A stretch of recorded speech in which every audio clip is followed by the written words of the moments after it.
आषाढ म्हटलं की महाराष्ट्रातल्या प्रत्येक घरोघरी बनली जाणारी पारंपरिक रेसिपी म्हणजे कापण्या. मस्त खुसखुशीत अशा कापण्या, त्याचा मंद गोड सुगंध. तर चला आपण सुरुवात करूया कापण्या बनवायला. तर कापण्या बनवायच्या रेसिपीच्या सुरुवातीला इथं आपण 2 वाट्या गव्हाचं पीठ घेतलेलं आहे. मी तुम्हाला परफेक्ट असं माप वाट्यानुसार सांगणार आहे, त्याच्यामुळं तुम्हाला काही अंदाजे घ्यायची जरूर नाही. आणि इथं मी 1 वाटी गूळ घेतलेला आहे. 2 वाटी आपण गव्हाचं पीठ घेतलं आहे, त्याच्यामुळे 1 वाटी गूळ घेतलेला आहे आणि अर्धी वाटी बेसन पीठ घेतलेलं आहे. इथे मी 2 चमचे पूड घेतलेली आहे विलायची आणि बडीशोपची. तर मी बडीशोप अजिबात भाजली नव्हती, बडीशोप आपण कच्चीच बारीक करून घेतलेली आहे आणि मी दोन्हीची एकत्रच पूड केलेली आहे.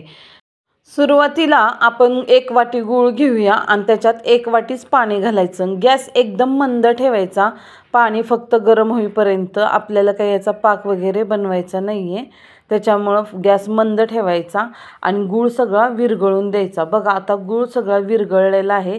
तर आता गॅस बंद करून काय करायचं, पाणी थंड व्हायला ठेवायचं. पाणी थंड झाल्यानंतरच आपण मळायला घ्यायचं. तर आता पाणी थंड झालेलं आहे. आता आपण इथं सगळं पीठ भिजवून घेऊया. पहिल्यांदा गव्हाचं पीठ टाकलं, त्याच्यावर बेसन टाकलं आणि त्याच्यात थोडंसं असं मीठ टाकलं आहे मी चवीसाठी आपलं. आणि त्याच्यानंतर ते आपण विलायची आणि बडीशोपची बारीक केलेली पूड घालूया आणि सगळं व्यवस्थित गुळाचं पाणी वतून मळून घेऊया आपण. तर मळताना काय करायचं, गुळाचं पाणी आपल्याला ना लागल तसं थोडं थोडं ओतायचं आणि पीठ भिजवायचं. कसं आहे, जास्त जर पाणी झालं ना तर गोळा एकदम पातळ होऊन जातील आणि मग कापण्या सगळ्या अशा कडक होतील तुमच्या. आपल्याला गोळा जास्त घट्ट पण नाही करायचा दगडासारखा, मध्यम आपण पुरीला कसं भिजवतो तसं बनवायचं आहे आपल्याला, म्हणजे कापण्या एकदम मऊ खुसखुशीत अशा होतील. तर आपण हे सगळं आता व्यवस्थित मळून घेऊया. शक्यतो तुमचा अंदाज चुकणार नाही, पण गुळाचं पाणी थोडंफार कमी पडलं तर तुम्ही दुसरं नॉर्मल पाणी पण ॲड करू शकता, त्याच्यामुळं काहीसुद्धा फरक पडणार नाही. तर सगळं पीठ आता व्यवस्थित मळून घेऊया. तर बघा असं पीठ भिजवलेलं आहे मी, पुरीला जसं लागतं तसं, जास्त घट्ट नाही आणि जास्त पातळ पण नाही. तर आता आपण कापण्या बनवायला घेऊया. तर काय करायचं, आपण चपातीला पहिल्यांदा जेवढा गोळा घेतो ना तेवढाच गोळा घ्यायचा, त्यापेक्षा थोडासा मोठा घेतला तरी चालेल आणि ते लाटून घ्यायचं. शक्यतो तुम्हाला पाहिजे असलं तर तुम्ही तेलाचा हात लावा, नाही तर पिठाचा हात लावला तरी चालतो. आणि असं लाटून घ्यायचं आपल्याला आणि थोडी लाटून अशी पोळी मोठी झाली की त्याच्यावर आपल्याला खसखस पेरून घ्यायची.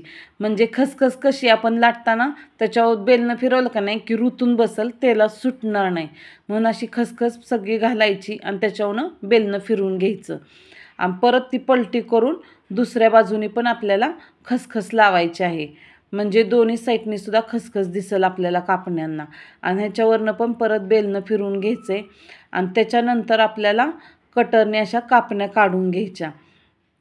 अशा कापण्या काढल्या की तुम्हाला तळायच्या असल्या तर तुम्ही लगेच तळा, नाहीतर अजून बाकीच्या सर्व व्यवस्थित करून घेऊन ताटात काढून घेऊन नंतर तळल्या तरी पण चालेल. आणि तळताना गॅस आपल्याला मीडियम ठेवायचा आहे. जास्त जर मंद ठेवला तर गूळ असतो त्याच्यात, त्याच्यामुळे ती कडक होऊ शकतात. आणि जास्त फुल केला तर फक्त वरनं कापण्यांचा कलर बदलल, आतमध्ये कच्च्याच राहतील. म्हणून तेल थोडं गरम झालं की गॅस मीडियम करून घ्यायचा आहे.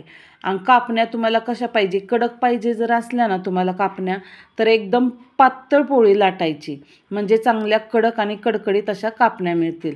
आणि तुम्हाला जर अशा मऊसूद खुसखुशीत पाहिजे असल्या तर पोळी चपातीपेक्षा थोडी जाड ठेवायची. तर बघा आपल्याला तळताना अशा कलरवर कापण्या तळायच्या आहेत. थोड्याशा अशा लालसर गोल्डन झाल्या की काढून घ्यायच्या. बघा किती छान कलर आलेला आहे कापण्यांना. तर आता आणि कापण्या फुगल्यासुद्धा एकदम टम्म बघा. तर आता आपण कापण्या काढून घेऊया. बघा किती छान कलर आलेला आहे. आता आपण कापण्या काढून घेऊया. तर बघा आपण याच्यात तेलाचे मोहन इथे काहीसुद्धा घातलेले नाहीत, तरीसुद्धा आपल्या कापण्या किती अशा टम्म फुगलेल्या आहेत आणि किती छान झालेल्या आहेत. माझी जर रेसिपी तुम्हाला आवडली तर माझ्या चॅनलला लाईक आणि सबस्क्राईब करायला विसरू नका. तुम्हाला नवीन रेसिपीचे नोटिफिकेशन हवे असले तर शेजारच्या बेल आयकॉन बटनला प्रेस करायला विसरू नका, म्हणजे तुम्हाला माझ्या नवनवीन रेसिपी पाहायला भेटतील.